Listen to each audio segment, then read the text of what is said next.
A humongous win for Brighton on the road. Another clean sheet and a massive 3 points. Welcome back to Seagull Central. Thank you very much for coming to my channel, clicking on this video, and welcome along. My name is Adam MacDonald, and this is my YouTube channel. The best, the most in-depth, the most regular Brighton and Hove Albion fan channel out there, and I thank you very, very much for coming along today.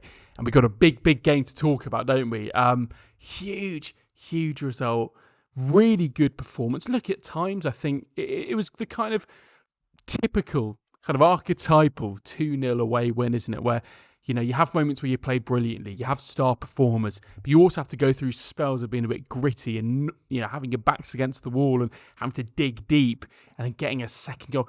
Brighton kind of had everything, and if you talk about a brilliant, perfect away performance, could you maybe say this is as close as it gets? Yes, okay, maybe dominating from minute 1 to minute 90 would be the perfect case scenario. But in terms of having to get through every single test, Brighton did it with aplomb, with confidence, with a real quality today. I thought it was a very, very assured performance, and one that we have to be absolutely delighted about. On so many fronts, there are positives to talk about. We'll get into them. You know, we've got the Hurzeler game plan and the vision that I'm beginning to see take shape a little bit clearly that we've seen, as I said, in the last 2 months, 6 weeks. We're really beginning to see a little bit more of what this Hurzeler DNA really is. We're seeing the players looking more accomplished, and it's looking a little bit more clear, the direction of travel. We had some standout, brilliant performances. We could go through everyone. The standouts: Cuyper, Kadioglu, Dunk, Gomez, Ayari, Minteh, Wieffer. I mean, Van Hecke. Sorry, I'm literally just naming every single player on the pitch, but, you know, some really strong individual performances. Attacking flair, particularly in that first half, and then the second half having to really dig in. What's it do for Brighton now? It puts us in a really nice, and I think at the time the game ended, I think we were 5th. We don't know how other results might change that, but it's a nice position to be in after.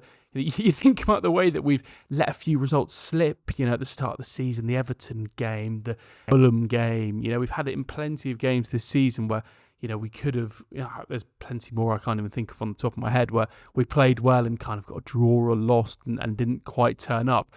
You know, think about how good it could have been. And actually now, you know, I've spoken about this before. Brighton, despite having a bit of an iffy start to the season, and now going into a period where more teams are playing European football regularly. We saw that today with Nottingham Forest.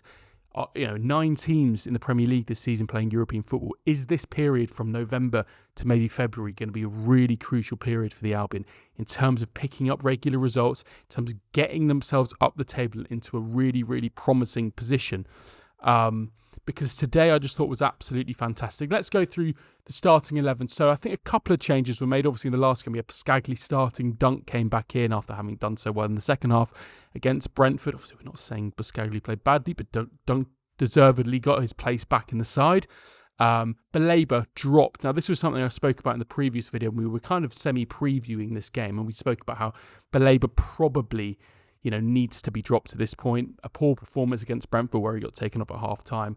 And I think we all expected it. My assumption maybe was a little bit more that it was going to be Jack Hinshelwood coming in to replace him. Actually, what we saw is Diego Gomez coming in from the left wing into central midfield alongside Ayari, and then we replaced the player on the left wing, who was Maxim Cuyper, who did so well against Brentford as well when he came on, linking up with Ferdi, Kadioglu, and we saw those guys today with absolutely spellbinding performances. Maxim Cuyper particularly, I think you've got to say probably the man of the match. I imagine that would have been who the kind of the official man of the match would have gone to, but him and Kadioglu brilliant on that left-hand side, particularly in the first 25 minutes in terms of attacking. It was absolutely fantastic. So those were the changes that we made, and we didn't get to see Jack Hinshelwood on the pitch until around 50-60 minutes after Georginio Rutter went off. He didn't get his start, but I think, to be honest, dropping Baleba, bringing him on towards the end of the game when we need to shore things up, that was a good move. I think bringing Dunk back in, that was a good move as well. And I think maybe that's a place that we start in terms of, you know, we've got so much to talk about positively in terms of attacking play. But actually, it was built on a really rock-solid defensive foundation today. Now, another clean sheet, that's brilliant. Obviously, we're now 3 clean sheets this season. It's not brilliant, but actually, considering how we were talking maybe 3, 4, 5 games ago, Brighton are now in a position where we're keeping a couple clean sheets kind of in a row, not directly in a row, but we've had the Leeds game, we've had the Palace game, now we've had this game. Really, really good, really big moments from Dunk particularly. There was a moment in the second half, a ball comes in on the Forest left-hand side, a beautiful ball going into the back stick, and it's basically a tap-in for Forest. Dunk, a brilliant interception, gets it back to Verbruggen. Multiple chests back. There were so many occasions where Dunk put his body on the line. Brilliant 1v1 defending. Jan-Paul van Hecke as well. I thought they were both absolutely brilliant. Wieffer, a really, really impressive performance from Wieffer, stepping into midfield, getting involved in attacks so many times. The amount of times we saw this guy, who isn't just a right back now for us, I kind of see it more now. It just makes so much more sense. This isn't Fabian Hurzeler trying to pigeonhole a midfielder into right back. I think this is his kind of attempt to get another midfielder in this side. He's someone who, in games like today, is getting forward, linking with Minteh, tucking inside, getting in the box, getting into central areas, underlapping with Minteh, allowing Minteh to go on the outside, and he comes in. He was absolutely brilliant on the ball, off the ball, but also in the box, popping up in moments, particularly again in that first half hour. He had so many chances to put the ball away, and I thought he was really, really good. Look, it was another match where, yes, Brighton had to box and cox a little bit, and they had to get through some moments, and they had to kind of suffer a little bit. I don't think it was the kind of game where Brighton conceded loads of chances from open play. We conceded a few from set pieces and there's corners we had to deal with, but there weren't any glaring opportunities where Verbruggen was really forced to make massive saves. There were a couple of big saves from him in big moments where we needed him, but maybe 1, 2, 3, there really weren't that many where it didn't feel like, even in the moments where Forest were really coming against us, it didn't feel like, there were massive glaring opportunities. So a really, really impressive performance. Look, there's two things I want to talk about in terms of the star kind of elements of this game. I think our left-hand side and then also Minteh. I think you can talk about the left-hand side and the right-hand side and the way that Brighton impressed. Now, I'll start with Minteh because he's someone who, I think he's a bit of an interesting player in terms of the debate. He's a very frustrating player, and I wouldn't be surprised. I'm going to stand here now and praise him, but I wouldn't be surprised if maybe you watching or many people we see on social media or people in the pub or whatever, fellow Brighton fans, might be saying something like they found him quite frustrating. They didn't think that he had the best game.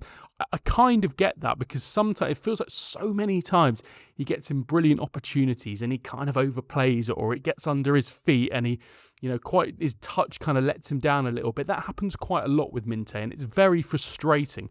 But I think in terms of an outlet today, he was brilliant. The balls that were being played into him by pretty much every Brighton player was fantastic, but he was the outlet. He was constantly on the last defender, on the shoulder, getting in behind, tricking in and out, fooling the defenders, trying to get round them, taking them on, running at players. That's one thing I love about him so much, is his keenness to just run at players and take players on. And we saw that today. He was a real outlet, and it felt like if anything was going to come, it was going to come through him. Now, it turned out, the first goal through Cuyper and Rutter, and that was a really, really nice bit of play. But there were so many times we were getting up the field and Forest were getting themselves in absolute 6s and 7s, and it was a result of Yankuba Minteh. So I think he absolutely deserves his praise. Maybe we could have seen a little bit more clinical play from him. We could have seen a bit more quality and cleanness in terms of his touches and the way he was getting on. Maybe we could say that. But I thought it was a very, very good performance from him today. And then in terms of that left-hand side, geez Louise, I thought it was so, so brilliant. I think Kadioglu at left-back, Cuyper at left wing. I didn't know how that was going to go. For me, if I was seeing that, I would have probably thought, oh yeah, let's put Cuyper at left-back, Kadioglu at left wing. I really like the way we saw that a couple of games ago at home. I think it was the Newcastle game where we saw a bit of that. But actually, it worked really, really well today. Maybe Kadioglu seen as a little bit more of a solid option. I thought actually the way he showed all of his wingers down the line onto their right foot was really, really impressive. Barely allowing players to cut in at any point. Linking up so well with Maxim to Cuyper. Maxim to Cuyper with an absolute engine, gets up and down like no one's business, particularly in that first 25 minutes. Such a willingness to get balls in the box, get crosses in early. There was a chance early on where Diego Gomez almost got on the end of the ball. The same with Rutter, he almost got on the end of the ball, but Cuyper was just zipping them in so, so quickly, and really, really strong, really, really impressive performances from him. And I think he's absolutely got to be praised for that. Where else should we go? Let's talk about the midfield, because I thought the midfield, it was a very impressive performance as well. We always had Wieffer stepping in quite a lot, driving attacks, pressing very well. We're clearly a very good pressing side, and I think, Rutter was very good at that in the first half. Welbeck, obviously, we know what a good presser he is. Minteh with that energy as well. Ayari and Gomez, though, in the midfield, I thought played with real confidence. We were dictating the tempo of the, might not have meant we always had like clear, strong possession, but Ayari and Gomez really set the tone in terms of tempo, the intensity, getting into plays, winning the ball back, really sharp, quick movements, popping it off, popping up, technical, turning, twisting, getting in, ducking, really, really combative, dynamic pairing, those two in midfield. And we saw brilliant performances in midfield there.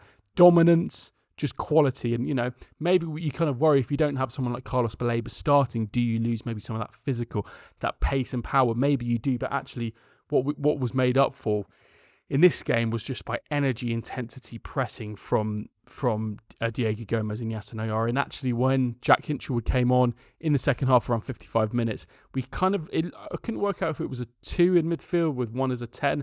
I actually think we were playing a bit of a flat 3 in midfield, where the three, we basically tried to shore things up a little bit by playing Yasin Ayari, Diego Gomez and Jack Hinchelwood in midfield, and I think that really worked. It shored things up, but actually you got 3 really energetic players who are ready to just kind of be on it 24/7 in this game. So I thought it was very good from them. It was interesting when Rutter was taken off. He goes down, ends up getting taken off. Jack Hinchelwood comes on. He was gutted. It looked like he was ready to play on, and he just needed a few minutes to be seen to by the medical staff.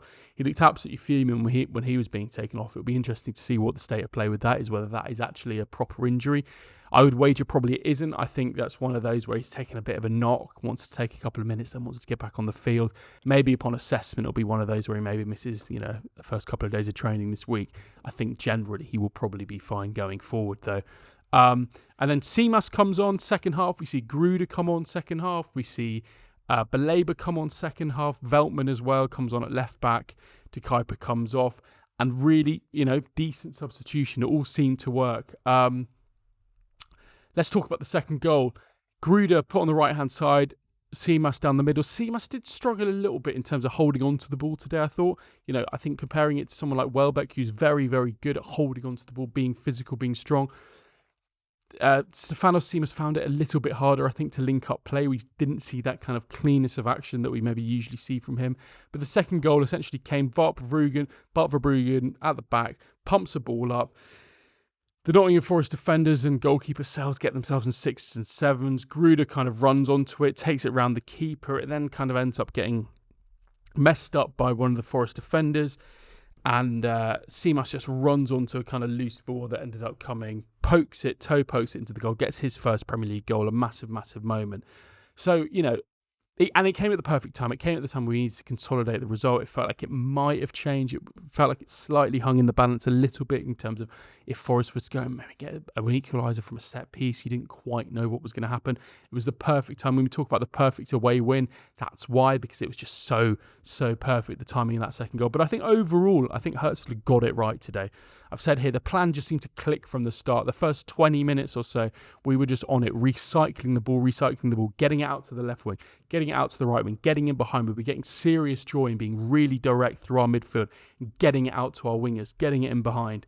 And then obviously in the second half, making the substitutions, making the tweaks that all seem to work and seem to kind of work in Brighton's favour and get us over the line. So, look, we're clearly seeing a bit more of a stronger tactical identity for Brighton in these last kind of 5, 6, 7, 8, 9 games or so. Since the first kind of 5 games, I think, we're beginning to look a lot clearer in the way we're playing.